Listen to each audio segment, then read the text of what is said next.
வணக்கம். Welcome to கதை திரட்டு. இந்த வீடியோல நம்ம என்ன கதை கேட்க போறோம்னா, பாசபந்தம் கதையின் 19வது பகுதி. நம்ம சேனலை இதுவரைக்கும் சப்ஸ்கிரைப் பண்ணாதவங்க சப்ஸ்கிரைப் பண்ணுங்க. பக்கத்தில் இருக்கிற பெல் ஐகானை கிளிக் பண்ணி ஆல்ங்கிற ஆப்ஷனை ப்ரெஸ் பண்ணுங்க. ஸோ தட் நான் போடுற கதைகளை உடனுக்குடனே நீங்க கேட்கலாம். வாங்க கதைக்குள்ள போகலாம். சில பெண்களைப் போல் இல்லாமல் ஆண் நண்பர்களோடு பேசவோ சமூக வலைத்தளத்தில் உலாவவோ தெரியாத நபருடன் சாட்டிங் செய்யவோ யாழினிக்கு இதுவரைக்கும் எந்த ஆர்வமும் இருந்ததில்லை. கல்லூரி முடிந்து ஹாஸ்டல் வந்ததும் சிறிது நேரம் ஓய்வு எடுத்துவிட்டு பின் அன்றைய தினம் வகுப்பில் ஆசிரியர் சொல்லிக் கொடுத்த பாடங்களை படிக்கவே அவளுக்கு நேரம் சரியாக இருக்கும். எப்பொழுதாவது தோன்றினால் அதிகபட்சம் தோழிகளின் மொபைலில் கேம் விளையாடுவாள். அதுவே அவளுக்கு மிகவும் பிடித்த பொழுதுபோக்கு. அப்படி விளையாடிய பொழுதுதான் தன் தோழி ஒருத்தி வைத்திருந்த ஒரு குறிப்பிட்ட மாடல் மொபைல் மிக பெரிய திரையுடன் பார்க்க ஜம் என்று இருந்ததால் அவளுக்கு அதில் விளையாட மிகவும் பிடித்து போனது. அந்த மொபைலை பற்றித்தான் சென்ற வருடம் விடுமுறைக்கு சென்றிருந்த இனியனிடம் சொல்லியிருந்தாள். எந்நேரமும் படிப்பு என்றே அவள் கல்லூரி நாட்கள் முடிய இப்பொழுது வேலை தேட வேண்டி வேறு இடத்தில் தங்க வேண்டியிருப்பதாலும் இன்டர்வியூ என்று வெளியே செல்ல வேண்டியிருப்பதாலும் கல்லூரி இறுதி தேர்வு முடிந்து வீட்டிற்கு சென்று திரும்பிய பொழுது இனியனின் பழைய மொபைலை எடுத்து வந்திருந்தாள். ஆனால் இனிமேல் அவள் அலுவலகம் செல்லப்போவதால் அவள் பாதுகாப்புக்காகவாவது அவளுக்கு மொபைல் தேவைப்படும் என்பதால் பெற்றோரிடம் சொல்லி அனுமதி வாங்கி கொண்டு தோ இன்று அவளை கடைக்கு அழைத்து வந்து விட்டான் இனியன். வாழ்க்கையில் முதல் முறையாக தன் தங்கைக்கு மொபைல் வாங்கி தரும் பொழுது அதில் கணக்கு பார்க்க தோன்றுமா அவனுக்கு?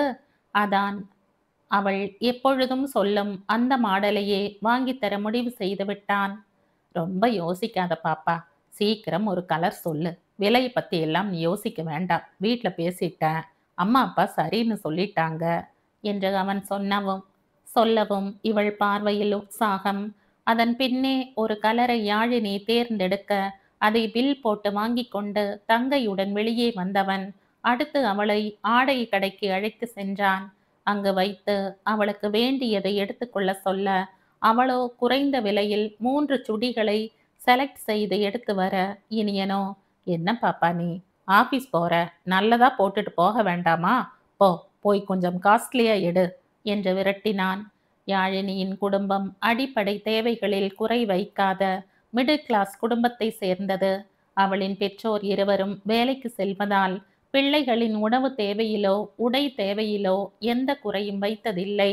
ஆனால் அவள் ஊரில் ஆடைகளின் விலை ஓரளவுக்கு எடுக்கக்கூடிய வகையில் இருக்கும். துணியின் தரமும் நன்றாக இருக்கும். அத்தோடு எப்பொழுதும் அவள் ஆடைகளை அவள் அன்னைதான் தேர்ந்தெடுப்பார். அதனால் அவளுக்கு உடைகள் விஷயம் அவ்வளவாக தெரியாது. கலர் டிசைன் மட்டும் பிடித்திருக்கிறதா என்று பார்ப்பாள், அவ்வளவே. துணியின் தரம் பெண் பிள்ளை போடக்கூடிய விதத்தில் இருக்கிறதா என்பதெல்லாம் அவள் அன்னைதான் பார்ப்பார். இதே எண்ணத்துடனே இந்த உயரக கடையில் இவள் உடைகளை பார்க்க அவையோ யானை விலையில் இருந்தது. அதிலும் மெல்லிய துணியால் ஆன டாப் ஒன்று 1500 என்று விலை போட்டிருந்தது. அதை பார்த்ததும், இந்த துணிக்கு இவ்வளோ விலையா? நம்ம ஊர்லெல்லாம் இவ்வளவு விலை கிடையாது. துணியும் திக்கா இருக்கும். இந்த துணி என்னடான்னா அலசலா இருக்கு, தரமே இல்ல என்று நினைத்து கொண்டாள். அங்கே இருந்த முக்கால்வாசி ஆடைகள் குறைந்தது 1000க்கு மேலே விலையில் இருக்க அதிகம் எடுக்க வேண்டியிருப்பதால் அங்கிருப்பதிலேயே குறைந்த விலையில் 3 சுடி மட்டும் செலக்ட் செய்திருந்தாள். ஆனால் இனி எனக்கு தெரியுமே, நகரத்தில் எப்பொழுதும் விலைவாசி அதிகம் இருக்கும் என்று. டவுனில் ஒரு விலையில் கிடைக்கும் அதே உடை நகர்ப்புறங்களில் அதைவிட அதிகம் விலை இருக்கும். அதற்காக எப்பொழுதும் குறைந்த தர ஆடையை எடுக்க முடியுமா? வேலைக்கு என்று செல்லும் பொழுது கொஞ்சமாவது நல்ல ஆடையை உடுத்தி செல்ல வேண்டும். இல்லையேல் ஏதோ வேற்று கிரகவாசியைப் போல் வித்தியாசமாகவும் இழிவாகவும் பார்ப்பார்களே. சில சமயம் இனியனுமே அந்த மாதிரி பார்வைகளை சந்தித்து இருக்கிறான். வீட்டுக்கு சம்பள தொகையை கொடுக்க வேண்டுமே என்று ஆரம்ப காலங்களில் தன்னிடம் இருக்கும் ஆடைகளை தான் போட்டு செல்வான். அப்படி செல்லும் நேரம் ஒரு சிலரின் பார்வை அவனை வித்தியாசமாக பார்ப்பதும் சில நண்பர்கள், ஏண்டா நல்ல சம்பளம் தானே வாங்குற, நல்ல ட்ரெஸ்ஸா எடுத்து போட்டுட்டு வரக்கூடாதா என்று கூட சொல்வதும் உண்டு. ஆனால் சொல்பவர்களுக்கு என்ன தெரியும், தன் வீட்டு கஷ்டம் என்று இவன் நினைத்து கொள்வான். அதை சொன்னாலும், டேய் டேய் ரொம்ப சீன் போடாதடா, எல்லார் வீட்லயும் தான் கஷ்டம், கடன் அது இதுன்னு இருக்கு, அதுக்காக நம்ம அத்தியாவசிய சந்தோஷத்தை விட்டு கொடுக்க முடியுமா என்ற வேதாந்தம் பேசுவார்கள். அதன் பின்பே வேறு வழி இல்லாமல் கொஞ்சம் அதிகம் விலையுள்ள உடைகளை உடுத்த ஆரம்பித்தான் இனியன். தன் நிலைமை தன் தங்கைக்கு வரக்கூடாது என்பதால் அவளுக்கு கூடுதல் விலையில் நல்ல ஆடைகளை வாங்கி கொடுக்க வேண்டும் என்று ஆசைப்பட்டு இங்கே அழைத்து வந்திருக்கிறான். அவனும் தான் வேலை செய்யும் அலுவலகத்தில் பார்க்கிறானே, பெண்கள் எவ்வளவு அழகாக நேர்த்தியாக உடை அணிந்து வருவதை. தங்கை இப்பொழுது எடுத்திருக்கும் உடைகளை அவள் போட்டு சென்றால் நிச்சயம் மதிப்பாக தெரியாது. ஆகையாலே அவளிடம் வேறு எடுக்க சொன்னான். அடுத்த சில நிமிடங்களில் யாழினி எடுத்து வந்த வேறு சில உடைகளும் அவள் நிறத்திற்கு எடுப்பாக இல்லாமல் இருக்க மறுபடியும் சலித்து கொண்டவன் தானே சென்று அவளின் நிறத்தை எடுத்து காட்டும் அதே நேரம் நாகரீகமான தோற்றம் தரும் 5 சுடி செட்டுகளை எடுத்து வந்தான். ஆனால் யாழினியோ, அம்மாடியோ இவ்ளோ விலையா என்ற வாயை பிளக்க பதிலுக்கு அண்ணனின் முறைப்பை பரிசாக வாங்கினாள். அதற்கு பிறகு அவள் வாய் கப் சிப்தான். உடைகளோடு அவளுக்கு தேவைப்படும் பிற ஆடைகளையும் எடுத்துக்கொண்டு தனக்கும் 2 சட்டைகளை வாங்கி கொண்டு வெளியே வந்ததும் அதே தளத்தில் இருந்த உணவகத்திற்கு மதிய உணவு சாப்பிட சென்றனர். ஹோட்டலுக்குள் சென்றதும் இருக்கையை தேடி பிடித்து அங்கே சென்று யாழினி வெளி இருக்கையில் அமரப்போக, இனியனோ, உள்ள உட்காரு பாப்பா, போறவங்க வரவங்க இடிச்சிட்டு போவாங்க, இடைஞ்சலா இருக்கும் என்று கூற, அதன்படி யாழினி உள் இருக்கையில் அமர்ந்து கொள்ள அவளுக்கு எதிர் இருக்கையில் இனியன் அமர்ந்து கொண்டான். தங்கிக்கு பிடித்த உணவுகளை இனியன் ஆர்டர் செய்ய அடுத்த அரை மணி நேரத்தில் அனைத்தும் அவர்கள் முன் இருந்தது. தங்கிக்கு பிடிக்கும் என்று தன் தட்டில் உள்ளதையும் அவள் தட்டில் எடுத்து வைக்க, அவளோ போதும்னா நீ சாப்பிடு என்று மறுக்க, நான் தினமும் சாப்பிடுறேன் பாப்பா, நீ நல்லா சாப்பிடு, எப்பவும் ஹாஸ்டல் சாப்பாடு தான் சாப்பிட்ற, இன்னைக்காவது ருசியா சாப்பிடு என்று கூற, அது வேண்டுமா இது வேண்டுமா என்று தங்களுக்குள் கேட்டுக்கொண்டே அண்ணன் தங்கை இருவரும் சாப்பிட்டு கொண்டிருக்க, அதே நேரம் இவர்களுக்கு வலப்பக்க டேபிளில் கௌதம் தன் குடும்பத்துடன் உணவருத்தி கொண்டிருந்தான்.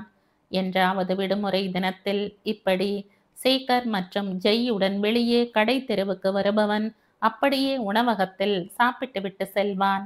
அப்படித்தான் அன்றும் வெளியே வந்திருந்த பொழுது உணவருந்தி கொண்டிருக்க ஜெய்தான் இனியனின் பாப்பா என்ற பேச்சை கேட்டு, யார்டாது பாப்பா பாப்பான்னு பாசப்பயிரை வளர்த்துட்டு இருக்கிறது என்ற யோசனையுடன் திரும்பி இவர்கள் பக்கம் பார்த்தவன், இந்த காலத்துல இப்படி ஒரு அண்ணனா என்ற ஆச்சரியத்துடன் கௌதம் பக்கம் திரும்பி அவர்களின் உரையாடலை பற்றி சொல்ல, யாழினிக்கு பக்கவாட்டில் எதிர் இருக்கையில் இருந்த கௌதம் தம்பியின் பேச்சில் நிமிர்ந்து பார்க்க, அங்கே யாழினியை அவன் எதிர்பார்க்கவில்லை.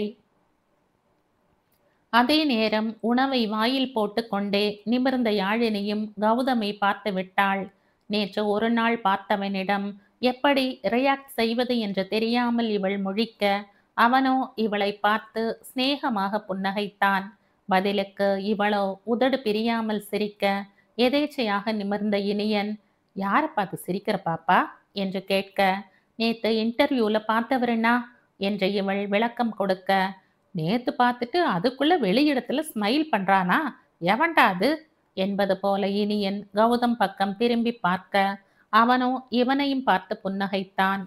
டக்கின் செய்யப்பட்ட ஷர்ட், ஃபார்மல் பேண்ட், ஃபேஷன் என்ற பெயரில் முடியை ஃபங்க் ஸ்பைக் என்ற கொதறி வைக்காமல் நீட்டான ஹேர் ஸ்டைல் என அவனின் நாகரீகமான தோற்றம் இனியனுக்கு பிடித்துவிட, அத்தோடு எப்போதடா நேரம் கிடைக்கும் என்று காத்திருந்து காதலிகளுடன் ஊர் சுற்ற போகும் நண்பர்களை பார்த்திருந்தவனுக்கு விடுமுறை நாளில் கூட குடும்பத்துடன் நேரம் செலவழிக்கும் அவனின் குணம் வெகுவாக பிடித்து போனது. நம்மை போல என்ற எண்ணம் இனியனுக்குள் உதிக்க, அதன் வெளிப்பாடாக இவனும் பதிலுக்கு கௌதமை பார்த்து புன்னகைத்தான். சாப்பிட்டு முடித்து கவுண்டரில் பணம் செலுத்த இனியன் சென்ற பொழுது அங்கே வந்த கௌதம், ஹாய் நண்பா, என் பேரு கௌதம். இது என் அப்பா அண்ட் இது என் தம்பி ஜெய். காலேஜ்ல படிக்கிறான் என்று தானாகவே அறிமுகம் செய்து கொள்ள மீண்டும் ஒரு முறை இனியனுக்கு கௌதமை பிடித்து போனது. புன்னகையுடன், ஹாய் நண்பா, என் பேரு இனியன், யாழினியோட அண்ணன். ஏபிசி கம்பெனியில் ஒர்க் பண்ணுறேன் என்ற பதிலுக்கு தன்னையும் அறிமுகம் செய்து கொண்டவன் கௌதமின் தந்தையிடமும் ஜெயிடமும் மரியாதைக்கு சில வார்த்தைகள் பேசினான். அதற்குள் வாஷ்ரூம் சென்றிருந்த யாழினி அங்கே வர அவளையும் தன் குடும்பத்துக்கு அறிமுகம் செய்து வைத்த கௌதம் பதிலுக்கு கை கூப்பி வணக்கம் அங்கிள் என்ற யாழினி சொல்ல சேகருக்கு யாழினியை பார்த்ததுமே பிடித்து போனது. இவர்கள் பேசிக் கொண்டிருப்பதற்குள் இருவரும் பில் தொகையை கட்டி முடிக்க கேட் அருகில் செல்லும் வரை இரு ஆண்களும் பேசிக்கொண்டே வர வெளியே வந்ததும் இரு குடும்பமும் விடைபெற்று கொண்டு ஆட்டோ பிடித்து வீட்டிற்கு புறப்பட்டனர். அதன் பின் கௌதம் யாழினி இருவரும் அலுவலகம் சேர்ந்து நாட்கள் வேகமாக சென்று இதோ கிட்டத்தட்ட 6 மாதங்கள் முடிந்திருந்தது. கௌதம் அலுவலகம் வரும் வழியில்தான் யாழினியின் ஹாஸ்டல் இருப்பதால் முக்கால்வாசி நாட்களில் இவன் அலுவலகம் வரும் அதே நேரம் அவளும் பஸ்ஸில் இருந்து இறங்கி அலுவலகத்துக்குள் நுழைவாள். ஆதலால் இருவரும் அடிக்கடி சந்தித்து கொள்ள நேரும் பொழுது, குட் மார்னிங், இன்னைக்கே இவ்வளோ லேட், பஸ் லேட் ஆகிடுச்சா போன்ற சின்ன சின்ன பேச்சுக்கள் அவர்களுக்குள் இருந்து வந்தது. அத்தோடு யாழினி டெவலப்பராக வேலை செய்யும் அதே ப்ராஜெக்டில்தான் கௌதம் டெஸ்டராக வேலை செய்கிறான். யாழினி செய்யும் கோடிங்கில் இருக்கும் பிழைகளை கண்டறியும் வேலை கௌதமிற்கு. ஆகையால் சில சமயம் வேலை சம்பந்தமாகவும் தங்களுக்குள் பேசிக்கொள்வார்கள். கௌதமிற்கு யாழினியை பார்த்த முதல் நாளே பிடித்து போனது. ஆனால் அது காதல் என்று அவனால் உறுதியாக சொல்ல முடியவில்லை. அவளது அமைதியான முகம், சாந்தமான சிரிப்பு, இதெல்லாம் அவனுக்கு பிடித்திருக்கிறது. காலையில் அலுவலகம் வந்ததும் அவள் முகத்தை பார்க்கும்போது இவனுக்குள் ஒருவித மன அமைதி, உற்சாகம் ஏற்படும் பொழுது அதனை ரசித்தான். அந்த அளவுக்குத்தான் அவனால் இப்போதைக்கு உணர்ந்து கொள்ள முடிகிறது. யாழினிக்கும் இதே எண்ணம்தான். அதிகம் ஆண்களிடம் பழகாத அவளுக்கு அலுவலகத்தில் பெண்களிடம் கண்ணியமாக நடந்து கொள்ளும் கௌதமின் பழக்கம், அவனின் மரியாதையான தோற்றம், காலையில் அலுவலகத்தில் தன்னை பார்த்ததும் புன்னகை வீசுவதும், இப்படி எல்லாம் பார்த்திருந்ததால் அடிப்படையில் கௌதமை அவளுக்கும் பிடித்திருந்தது. அந்த பிடித்ததற்கு இதுதான் பெயர் என்று அவள் என்றைக்கும் யோசித்தது இல்லை. இதற்கிடையில் இனியனுடனான கௌதம் நட்பும் மெல்ல மெல்ல வளர்ந்து வந்தது. சில மாதங்கள் கழித்தே இனியன் தன்னுடைய போன் நம்பரை கௌதமிடம் பகிர்ந்து கொண்டான். அதுவும் தன் தங்கையுடன் வேலை செய்பவன் என்பதால் ஒரு அவசரம் என்றால் கௌதமிடம் பேசிக்கொள்ளலாமே என்ற எண்ணம்தான் அவன் மனதில். ஆனால் போக போக அவர்களுடனான போன் உரையாடல்கள் அதிகரித்து அவர்களுக்குள் நல்ல நட்பு வளர்ந்திருந்தது. இனியன் அவ்வளவாக தன் அலுவலக நண்பர்களுடன் பழக்கம் வைத்து கொள்ள மாட்டான். அவர்களுக்கு காதலிகளுடன் பேசவும் வெளியே செல்லவுமே நேரம் சரியாக இருக்கும். அதே போல அரை தோழர்களும் சரியான சோம்பேறிகள், எந்நேரமும் போனும் கையுமாக இருப்பவர்கள். அதனால் அவர்களுடனான நட்பும் இவனுக்கு பிடித்தமில்லை. ஏனெனில் இனியனுக்கோ வெளியே காற்றோட்டமாக சென்று சென்னையை சுற்றி பார்க்க மிகவும் பிடிக்கும். நண்பர்களுடன் நேரம் செலவு செய்ய பிடிக்கும். பள்ளியில் படிக்கும்போது அப்படித்தான் அவனுக்கு பொழுது போகும். போக போக அதற்கு பழக்கமும் ஆகிவிட்டான். ஆனால் இங்கே சென்னையிலோ நிலைமை அப்படி இல்லை. அது அவனுக்கு பிடிக்கவும் இல்லை. கௌதமும் இனியனும் இந்த குணத்தில் ஒத்து போனதோடு இருவரும் ஒரே வயதை ஒத்தவர்கள் என்பதால் எந்தவித தயக்கமும் இல்லாமல் இருவரும் தோழமையோடு பழகினர்.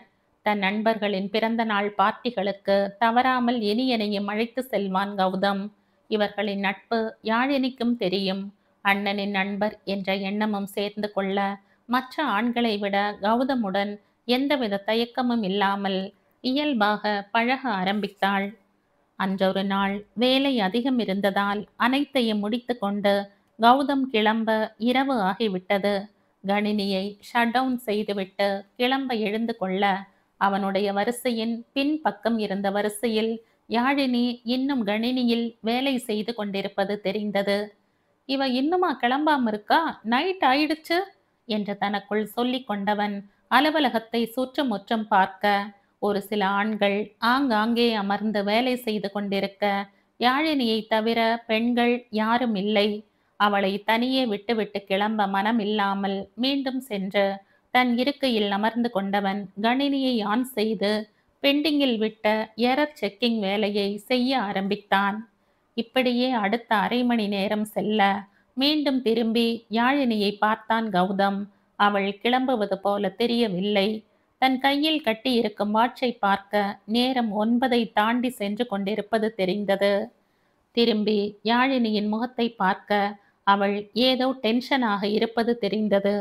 சரி, அவளிடமே கேட்டு விடலாம் என்று நினைத்தவன் எழுந்து அவள் அருகே செல்ல, அவளோ திடீரென்று தன் அருகில் நிழல் ஆடவும் திக் என்று அதிர்ச்சியுடன் திரும்ப, நான் தான், எதுக்கு இப்படி பயப்படுறீங்க என்றான் அவசரமாக.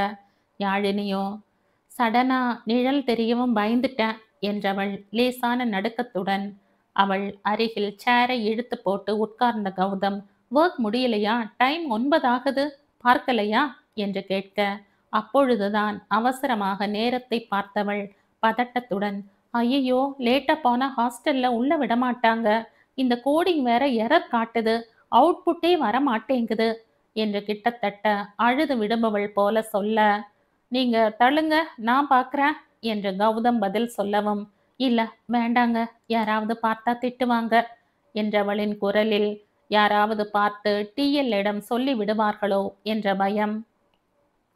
அதெல்லாம் ஒன்றும் சொல்ல மாட்டாங்க, நீங்க நகருங்க என்றவன் அவளை கட்டாயப்படுத்தி நகர சொல்லி அவளின் சிஸ்டத்தில் உட்கார்ந்தவன் அடுத்த 10 நிமிடத்தில் வேலையை முடித்து அவுட்புட்டை கொண்டு வர, வாவ் சூப்பருங்க, எப்படி கண்டுபிடிச்சீங்க என்று உற்சாகத்துடன் யாழினி கேட்க, எப்படி என்று விளக்கம் அளித்தான் கௌதம். அட, சின்ன மிஸ்டேக் தான் என்று கௌதம் விளக்கம் சொன்னதும் இவளுக்கு தெரிய வர சங்கடத்துடன், காலேஜில் ப்ராக்டிக்கல்ஸ் ஈஸியாக இருக்கும், இங்கே தான் கொஞ்சம் கஷ்டமாக இருக்கு, நிறைய எரர் வருது என்று அவள் சொல்ல மெலிதாக புன்னகைத்தவன், காலேஜில் படிக்கிறதெல்லாம் பேசிக் தான் யாழினி, ஆஃபீஸில் அதை அடிப்படையாக வச்சு இன்னும் அதிகமாக ஒர்க் பண்ண வேண்டி வரும். காலேஜில் நீங்கள் படித்ததை பயன்படுத்தி இன்னும் நிறைய கற்றுப்பீங்க. ஸ்டார்டிங்கில் கொஞ்சம் கஷ்டமாக தெரியும், பட் போக போக எரர் இல்லாமல் செய்ய பழகிடும், கவலைப்படாதீங்க என்றான் ஆறுதலாக. பதிலுக்கு புன்னகைத்தவளின் மனதில் கௌதம் மேல் லேசான ஈர்ப்பு வளர ஆரம்பித்தது. அதன் பின் 5 நிமிடத்தில் வேலையை முடித்து அலுவலகத்தை விட்டு வெளியே வந்ததும் பஸ் வர தாமதமானதால் அவளை ஆட்டோ பிடித்து ஏற்றி விட்டவன் தானும் பைக்கில் அவளை பின் தொடர்ந்து சென்று அவள் ஹாஸ்டலில் இறங்கியதும் அவளிடம் விடை பெற்று கொண்டு தன் வீட்டை நோக்கி சென்றான்.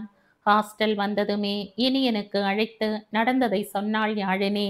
கேட்க கேட்க அவனுக்கும் கௌதமை பிடித்து போனது. நம்மள மாதிரி போல என்று மீண்டும் ஒரு முறை நினைத்து கொண்டான். அடுத்த சில மணி நேரத்திலேயே கௌதமை அழைத்த இனியன் அவனிடம் தன் நன்றிகளை தெரிவித்து கொண்டான். அட, இதுக்கு எதுக்கு நண்பா தேங்க்ஸ்லாம் என்று கௌதம் பதிலுக்கு சொல்ல, அவனோ, இல்லை நண்பா, ஹெல்ப் பண்ணணும்னு மனசுல பல பேர் நினைக்கலாம், ஆனா முன் வந்து ஹெல்ப் பண்றது ஒரு சிலர் தான். இவ்வளோ நேரம் அவளுக்கு ஃபோன் செஞ்சு பார்த்து கொஞ்சம் பயந்துட்டேன். நீங்க டைமுக்கு ஹெல்ப் பண்ணலைன்னா ஒர்க் முடிஞ்சிருக்காது. ரொம்ப லேட் ஆயிடுச்சுன்னா பத்திரமா அவ ஹாஸ்டலுக்கு வரணுமே, எனக்கும் இங்கே டென்ஷன் என்று சொல்ல, அவனின் பேச்சின் நியாயம் புரிய சரி சரி என்று கேட்டுக்கொண்டான். அதன் பின் வந்த நாட்களில் கௌதம் யாழினி இடையேயான நட்பு அதிகரித்தது. ஹாய், குட் மார்னிங் போன்ற பேச்சுக்களை தாண்டி சில சமயம் சிரித்து பேசுவதும் பொதுவான சில விஷயங்களையும் அலசுவதும் என அவர்களின் நட்பு அடுத்த கட்டத்திற்கு சென்றது.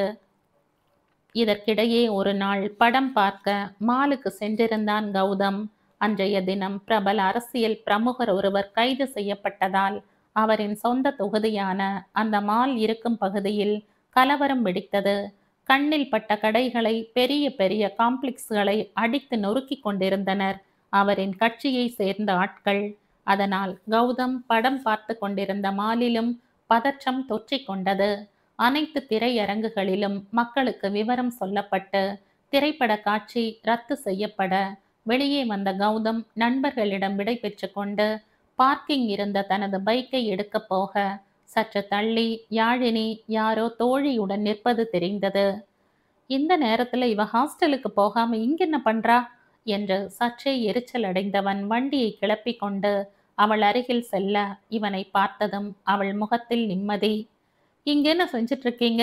விஷயம் தெரியுமா தெரியாதா உங்களுக்கு என்ற கோபத்துடன் கௌதம் கேட்க, யாழினியோ ஷாப்பிங் வந்தோம், இப்பதான் ஃப்ரெண்டு விஷயம் சொன்னா, அதான் கிளம்புறோம், ஆனா வண்டி எதுவும் கிடைக்கல என்ற பாவமாக சொல்ல, நிலைமையோட சீரியஸ்னஸ் தெரியலையா உங்களுக்கு? இந்த நேரத்துல எந்த வண்டி வரும் என்றவனின் குரலில் முன்பை விட இன்னுமே எரிச்சல். அவனின் கோபத்தில் பயந்து போய் அவள் பார்க்க, அவள் முகத்தை பார்த்த பிறகே கௌதம் தன்னை கட்டுப்படுத்தி கொண்டான். அதற்குள் யாழினியின் தோழியின் நண்பன் அங்கே வந்துவிட, அந்த பெண் இவளிடம் சொல்லிக் கொண்டு கிளம்பி விட்டாள். அவர்கள் சென்றதும் தனித்து நின்ற யாழினியை முறைத்த கௌதம், வண்டியில் ஏறுங்க, நான் கொண்டு போய் விடுறேன் என்ற கோபத்தை அடக்கிய குரலில் சொல்ல, அவளோ பைக்கிலையா என்ற தயங்க, இப்ப பேசிட்டு இருக்க நேரம் இல்ல, முதல்ல ஏறுங்க என்று அவன் சத்தம் போட, அப்பொழுதும் அவள் முழித்து கொண்டு நிற்க, அப்ப சரி நீங்க இங்கேயே இருங்க, நான் கிளம்புறேன் என்ற கோபத்துடன் உருமியவன் வண்டியை நகர்த்த போக, இருங்க ப்ளீஸ், தனியா விட்டுட்டு போகாதீங்க என்று யாழினி பதட்டப்பட, அவசரத்துக்கு வண்டியில போறதால ஒண்ணும் ஆகாதுங்க, அதை முதல்ல புரிஞ்சுக்கோங்க என்று அமைதியாகவே இவன் சொல்லவும், அடுத்த நொடி வண்டியில் ஏறி அமர்ந்திருந்தாள் அவள். மனதில் கனன்ற கோபத்துடனே வண்டியை கிளப்பியவன் போகும் வழி முழுவதும், இங்க எதுக்கு வந்தீங்க, யார் கூட வந்தீங்க, இனியன் கிட்ட சொன்னீங்களா என்ற இவளை கேள்வி கணைகளால் துளைத்து எடுத்து விட்டான். அவளோ ஒவ்வொரு கேள்விக்கும் பயந்து பயந்து பதில் சொன்னாள். விஷயம் இதுதான். ஹாஸ்டல் அறை தோழிகள் அனைவரும் ஷாப்பிங் போகலாம் என்று முடிவெடுக்க, தான் மட்டும் தனியாக அறையில் என்ன செய்வது என்று நினைத்தவள் அண்ணனிடம் அனுமதி கேட்க, அவனும் சரி என்று சொல்லிவிட, இவளும் போகலாம் என்று முடிவெடுத்திருந்தாள். ஆனால் கிளம்பும் நேரம் தோழிகள் போகும் இடத்தை மாற்றிவிட்டனர். அது மட்டுமல்லாமல் மாலுக்கு வந்ததும் அவர்களுடைய காதலர்களுடன் சென்றுவிட, யாழினியும் மற்றொரு பெண்ணும் தான் மிஞ்சினர். இறுதியில் கிளம்பும் நேரம் மற்ற தோழிகள் இவர்கள் இருவரையும் ஆட்டோ பிடித்து வருமாறு கூறிவிட்டு சென்றுவிட, இவளுடன் இருந்த மற்றொரு பெண்ணோ மாலுக்கு அருகில் வசிக்கும் தன் நண்பனை வர சொல்லி, கௌதம் இவளுக்கு தெரிந்தவன், அவனுடன் இவள் வந்து விடுவாள் என்று நினைத்து தன் நண்பனுடன் கிளம்பிவிட்டாள். இவற்றையெல்லாம் யாழினி சொல்லி முடித்ததும் கிட்டத்தட்ட திட்டாத குறையாக அவளுக்கு அறிவுரைகளை வழங்கினான் கௌதம். அமைதியாகவே அவள் சொன்ன அனைத்தையும் கேட்டுக்கொண்டே வந்தாள் அவள். அடுத்த அரை மணி நேரத்தில் அவள் ஹாஸ்டல் வாசலில் வண்டியை நிறுத்தியவன் அவள் இறங்கியதும், இனிமே இனியனை தவிர வேற யார் கூடயாவது வெளியே போனீங்கன்னா அவங்கிட்ட மட்டும் சொல்லாம எனக்கும் ஒரு மெசேஜ் செஞ்சு சொல்லிடுங்க என்ற கட்டளையாக கூறிவிட்டு கிளம்பிவிட்டான். அவன் போவதையே பார்த்து கொண்டிருந்த யாழினி சிறு புன்னகையுடன் ஹாஸ்டலுக்குள் சென்றாள். அன்றைய சம்பவத்திற்கு பின்பு அடுத்து வந்த நாட்களில் யாழினியிடம் கோபித்து கொண்டு அவளிடம் சரியாக பேசாமல் சுற்றி திரிந்தான் கௌதம். ஆனால் இனியனிடம் மட்டும் சகஜமாக பேசினான். ஆனால் இவள் செய்து வைத்த காரியத்தால் முதல் நாள் இனியனுக்கே கௌதமிடமிருந்து திட்டு விழுந்தது. அவனும், நண்பா, எனக்கு அவ அங்கதான் போறான்னு தெரியாது, இங்க ஆபீஸ்ல அர்ஜென்ட் ஒர்க் வேற என்று ஏதேதோ சமாதானம் சொல்லியும் கௌதம் அவனின் சமாதானத்தை ஏற்றுக்கொள்ளவில்லை. 2 நாட்கள் பேசாமல் இருந்தவன் அதன் பின்பே சகஜமானான். ஆனால் யாழினியின் மேல் இருந்த கோபம் போக அவனுக்கு கிட்டத்தட்ட 1 வாரமானது. அதற்குள் யாழினிக்குத்தான் கஷ்டமாகி போனது. ஏனெனில் உண்மையான ஒரு நல்ல நண்பன் ஸ்தானத்தில் இருப்பவன் கௌதம். அவனின் மனதை வேதனைப்படுத்தி விட்டோமே என்று நினைத்து வருந்தினாள். அதன்பின் கௌதம் திட்டியதிலிருந்து தோழிகளுடன் வெளியில் போவதையே வெகுவாக குறைத்து கொண்டாள். அப்படியே தோழியின் திருமணம் என்ற கட்டாயமாக வெளியே போக வேண்டி வந்தால் இனியனுக்கும் கௌதமுக்கும் ஃபோன் செய்து விஷயத்தை தெரியப்படுத்தி விடுவாள். அப்படி வெளியே போகும் நேரம் கௌதம் சொல்லும் விஷயம், அங்கே சென்றதும் ஒரு மிஸ்டு கால், கிளம்பும் நேரம் ஒரு மிஸ்டு கால், ஹாஸ்டலுக்கு திரும்பி வந்ததும் ஒரு மெசேஜ் செய்திட வேண்டும் என்பது. சிரிப்புடனே எல்லாவற்றுக்கும் சரி என்று சம்மதிப்பாள். அண்ணனை விட ரொம்ப ஸ்ட்ரிக்ட் ஆபீசரா இருப்பார் போல என்று சில சமயங்களில் மனதுக்குள் நினைத்து சிரித்து கொள்வாள். கௌதம் அவ்வளவு அறிவுரை வழங்கியும் பின்னாளில் இவற்றுக்கும் மேலே ஒரு ஆபத்தில் மாட்டப் போகிறாள் என்று யாழினிக்கும் சரி கௌதமிற்கும் சரி அப்போது தெரியாது. அதன் பலனாக தன் வாழ்க்கையின் அடுத்த கட்ட முடிவை தான் எடுப்போம் என்று கௌதமுக்கும் தெரியாது. அது என்ன ஆபத்து? கௌதமின் முடிவு என்ன? கௌதம் மற்றும் யாழினி இருவரும் வேலைக்கு சேர்ந்து நாட்கள் ரெக்கை கட்டி பறக்க கிட்டத்தட்ட 1 வருடம் கடந்திருந்தது. அன்றொரு நாள் அலுவலகத்தை தாண்டி இருக்கும் கொலீக் ஒருவனின் வீட்டிற்கு அவன் அழைத்ததின் பேரில் பைக்கில் கிளம்பினான் கௌதம். அலுவலகத்தை தாண்டி செல்லும் நேரம் யாழினி அலுவலக பஸ் ஸ்டாப்பில் இறங்கி அலுவலகத்திற்கு உள்ளே செல்வது இவன் கண்களில் பட்டது. அவளை பார்த்ததும் உடனே தன் வண்டியை நிறுத்தியவன், இன்னைக்கு ஆபீஸ் லீவ் ஆச்சே, வர சொல்லி நமக்கு எதுவும் இன்ஸ்ட்ரக்ஷன் வரலையே, இவ எதுக்கு ஆபீஸ் போறா என்ற யோசனை மண்டையில் ஓட, யாழினி பேட்சில் அவளுடன் ஒன்றாக வேலை செய்யும் இளைஞனுடன் ஒன்றாக தங்கி இருக்கும் நண்பன் ஒருவனை உடனே போனில் அழைத்து விஷயத்தை சொல்லி அவனிடம் கேட்க சொல்ல, வர சொல்லி யாரும் சொல்லவில்லை என்ற தகவல் கிடைத்தது. சரி என்று நண்பனிடம் கூறிவிட்டு போனை வைத்தவனுக்கோ ஏதோ சரி இல்லை என்று மனது அடித்து கொண்டது. வீட்டிற்கு வர சொல்லி இருந்த நண்பனிற்கு போனில் அழைத்து வேலை இருப்பதால் தற்பொழுது வீட்டிற்கு வர முடியவில்லை என்று சொல்லி வைத்துவிட்டு வண்டியை திருப்பிக் கொண்டு அலுவலகத்துக்கு சென்றான். காலையில் எழுந்த யாழினிக்கு அவளது மொபைலில் கால் வந்தது. யார் என்று தெரியாததால் போனை அட்டன் செய்து பேச மறுமுனையில் அவளது டிஎல் பேசினான். அவர்களது ப்ராஜெக்டில் ஒரு சின்ன வேலை பாக்கி இருப்பதாகவும் இன்றைக்கே முடித்து கொடுக்க வேண்டிய அவசரம் என்பதால் அவள் டீம் மெம்பர்ஸ் அனைவரும் அலுவலகத்திற்கு வர சொல்லி இருப்பதால் அவளையும் அலுவலகம் வந்து அதை முடித்துவிட்டு போகும்படி கூறினான். ஒரு அரை மணி நேர வேலை என்பதால் சரி போய்விட்டு வருவோம் என்று முடிவு செய்தவள் கிளம்பி அலுவலகம் வந்தாள். இங்கே பார்க்கிங்கில் வண்டியை பார்க் செய்துவிட்டு லிஃப்ட் ஏற கௌதம் வர அது வேலை செய்யாததால் வேகமாக படிகளில் ஏறியவனுக்கு அவனுக்கு முன் படிகளில் யாழினி ஏறிக்கொண்டிருப்பது தெரிந்தது. அவளை பார்த்ததும் யாழினி என்று சத்தமாக கௌதம் அழைக்கவும் அவள் திரும்பி பார்க்க அதற்குள் அவள் அருகில் வந்தவன், இன்னைக்கு லீவ் ஆச்சே, ஆபீஸ் வந்திருக்க என்று கேட்க சில மாதங்களாகவே யாழினியை ஒருமையில் அழைக்க ஆரம்பித்திருந்தான் கௌதம். ஆமாம், ஒர்க்ல கொஞ்சம் பெண்டிங் இருக்காம், அதான் வந்து முடிச்சு கொடுத்துட்டு போக சொல்லி டிஎல் வர சொன்னாரு. பெண்டிங் ஒர்க் முடிச்சாத்தான் ப்ராஜெக்ட் சப்மிட் பண்ண முடியுமாம், அதான் சரின்னு வந்துட்டேன். ஆமா, நீங்க வந்திருக்கீங்க, உங்களையும் வர சொன்னாங்களா என்று அவள் பதிலுக்கு கேட்க, உன்னை பின் தொடர்ந்துதான் வந்தேன் என்றா சொல்ல முடியும், ஆகையால் ஆமாம் கொஞ்சம் ஒர்க் என்று கூறி சமாளித்தான். ஆனால் அவன் மனதில் வேறொரு கேள்வி ஓடிக்கொண்டிருந்தது. இவளை வர சொல்லி இருக்காங்கன்னா நம்மளையும் வர சொல்லி இருக்கணுமே, ஆனா அப்படி ஒரு நியூஸ் நமக்கு வரலையே, அப்புறம் இவ டீமை மட்டும் எதுக்கு வர சொல்லி இருக்காங்க என்ற கேள்வி ஓடிக்கொண்டே இருந்தது. சில சமயம் அவர்கள் அலுவலகத்தில் சிறிய வேலை என்றால் டிஎல் பொறுப்பில் இருப்பவர்களே கௌதமின் வேலையை முடித்து ஃபைலை சப்மிட் செய்வது நடக்கும். ஒருவேளை அப்படியும் இருக்குமோ என்ற எண்ணம் தோன்ற, ஒருவேளை அப்படியும் இருக்கலாம் என்று நினைத்து கொண்டான்.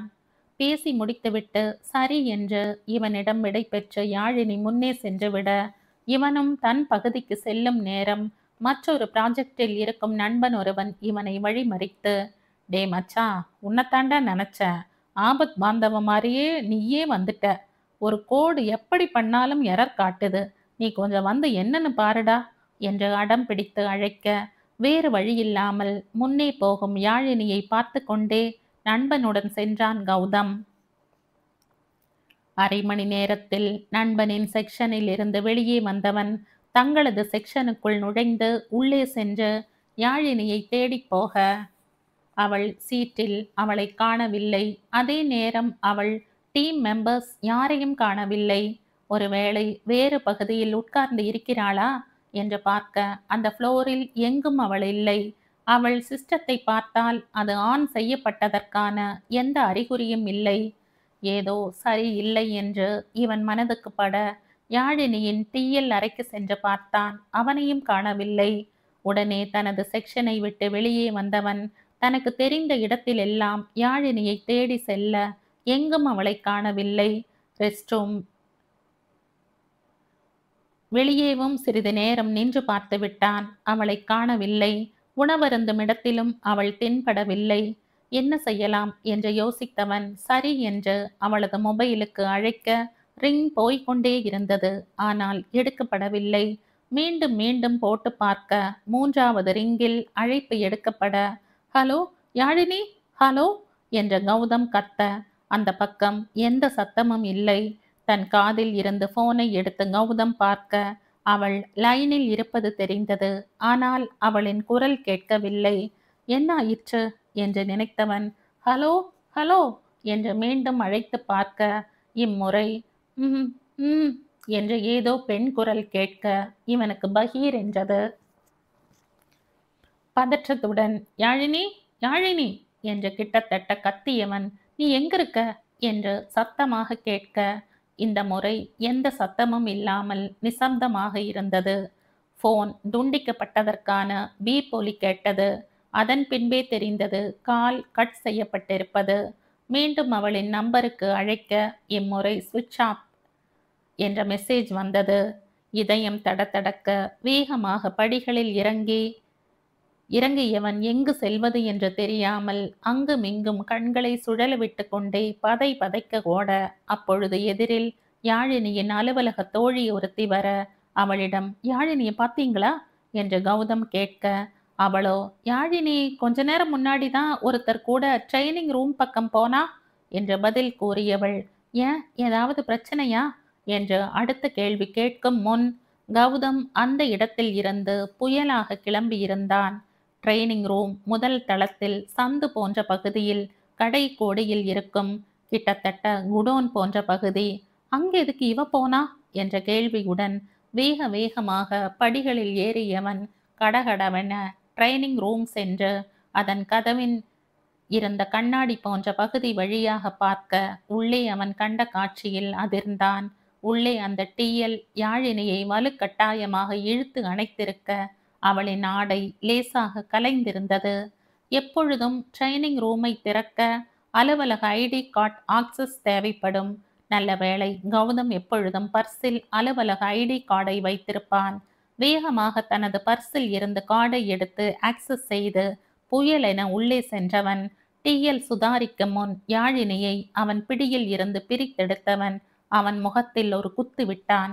அதில் நிலை தடுமாறி கீழே விழுந்தவனை சட்டையை பிடித்து தூக்கியவன் தேறு பொறுக்கி நாய, உங்களை நம்பி வேலைக்கு வர பொண்ணுகிட்ட இப்படி நடந்துக்கிற அறிவில்ல என்று திட்டிக்கொண்டே மீண்டும் மீண்டும் அவனின் முகத்திலேயே குத்த யாழினியோ கௌதமின் முதுகில் பல்லி போல ஒட்டி கொண்டாள். அவளின் உடலின் நடுக்கம் தன் முதுகில் பதிந்திருக்கும் அவள் கைகளின் மூலம் கௌதமிற்கு தெரிய அதில் இன்னுமே வெறி ஏறியவன் அந்த டிஎல்லை துவைத்து எடுத்து விட்டான்.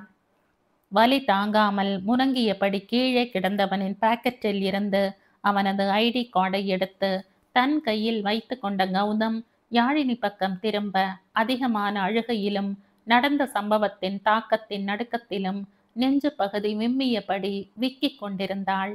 உடனே அவளது ஆடையை சரிப்படுத்தியவன் அவளை அங்கிருந்த சேரில் உட்கார வைத்துவிட்டு பக்கத்தில் இருந்த கேனில் இருந்து தண்ணீர் பிடித்து வந்து கொடுக்க கைகள் உதறல் எடுக்க கிளாஸை வாங்கியவள் வேக வேகமாக குடிக்க கிட்டத்தட்ட பாதி தண்ணியை கீழே சிந்தியபடி மீதியை மடமடவென குடித்தாள்.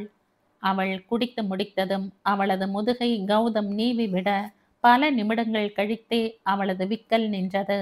சுய நினைவுக்கு வந்த பின்பே அவளுக்கு கௌதம் அருகில் இருப்பது கண்ணில் பட சிறு குழந்தை போல அவனது சட்டையை இறுக பிடித்து கொண்டவள் அழுகையுடன் அவனது வயிற்றில் முகம் புதைத்து விம்மி அழுதாள். அழும் அவளை தன்னோடு சேர்த்து அணைத்து கொண்டான் கௌதம்.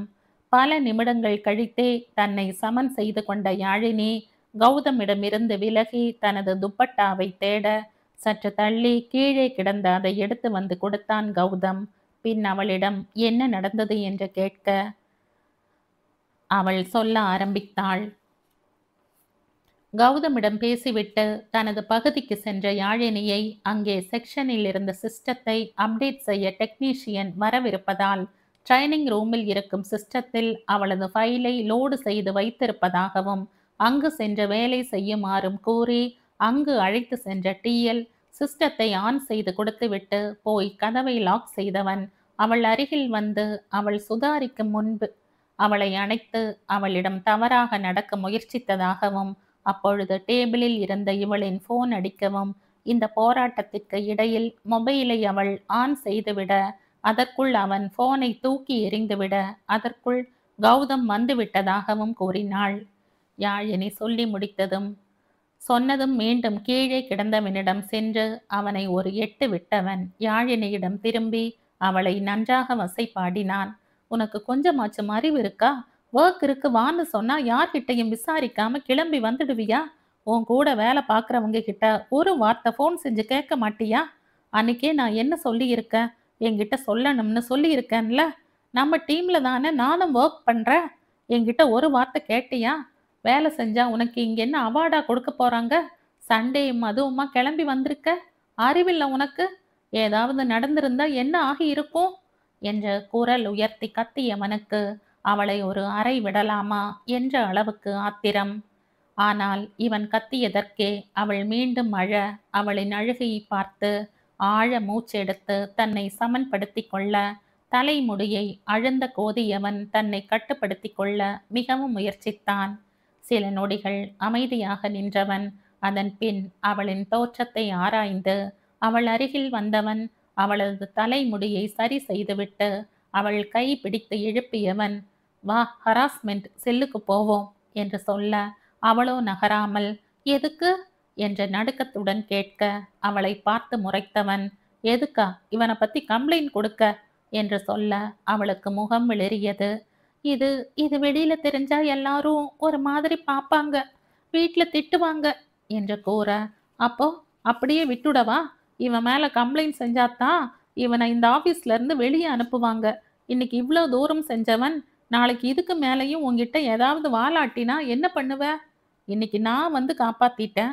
நாளைக்கு யாரும் இல்லாத நேரம் ஏதாவது நடந்தா விஷப்பாம்பை பக்கத்திலேயே வச்சுக்க போறியா என்று பதிலுக்கு கௌதம் ஆவேசமாக பேச அவன் சொல்வதும் சரி என்று தெரிந்தும் திரும்பி அந்த டிஎல்லை பார்த்தவளுக்கு ஒருவேளை இதற்கு அவன் எதுவும் பழி வாங்குவானோ என்ற பயம் எழ அந்த யோசனையில் இவள் அமைதியாக இருக்க அவளின் எண்ணம் கௌதமிற்கு நன்றாக புரிந்தது. குனிந்து அவள் அருகில் மண்டியிட்டவன் நான் இருக்கிற வரைக்கும் யாரும் உன்கிட்ட நெருங்க முடியாது, ஞாபகத்துல வச்சுக்கோ. அது எப்படின்னு கேட்காத, அது அப்படித்தான். கூடிய சீக்கிரம் எப்படின்னு காட்டுறேன். இப்ப வந்து கம்ப்ளைண்ட் கொடு யாழினி.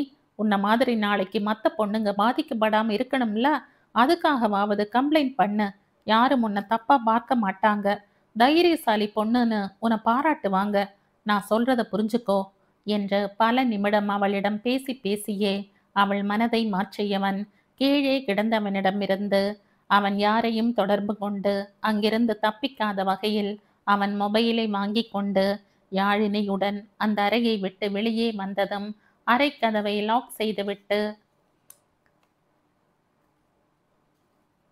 ஏகே டிபார்ட்மெண்ட்டுக்கு யாழினியை அழைத்து சென்று அவள் பெயரில் புகார் கடிதம் கொடுத்து தானும் சாட்சி வாக்குமூலம் கொடுத்து தங்களது டீமின் ஹெட்டிடமும் பேசி விஷயத்தை சொல்ல என்று துரிதமாக இவன் செயல்பட அடுத்த சில மணி நேரத்தில் 2 தரப்பிடமும் விசாரணை செய்யப்பட்டு யாழினியிடம் தவறாக நடந்து கொண்ட அந்த டிஎல் உடனே வேலையில் இருந்து டிஸ்மிஸ் செய்யப்பட்டான். இவையெல்லாம் நடந்து முடிந்திருக்க விஷயத்தை மேலோட்டமாக மட்டும் இனியனிடம் கூறியிருந்தான் கௌதம். அதை கேட்டு அதிர்ச்சியடைந்த இனியன் கௌதமிற்கு நன்றி கூறியவன் யாழினியை கண்டித்ததோடு கூடிய சீக்கிரம் வீட்டில் சொல்லி அவளுக்கு திருமணத்தை முடிக்க வேண்டும் என்று கூறினான். அன்றைய இரவு தன் அறையில் படுத்திருந்த கௌதமிற்கு இனியன் சொன்ன யாழினி திருமண செய்தி மனதுக்குள் ஓடிக்கொண்டே இருக்க அதை ஏற்றுக்கொள்ள அவனால் முடியவில்லை. அன்றைய தினம் அவள் ஆபத்தில் இருப்பதை பார்த்ததுமே தன்னையும் அறியாமல் அப்படி கோபம் கொண்டவனுக்கு இப்பொழுது அதை யோசிக்கையில் ஏனோ திருமணம் என்ற பெயரில் யாழினியை வேறு ஒருவருக்கும் விட்டு கொடுக்க மனம் வரவில்லை.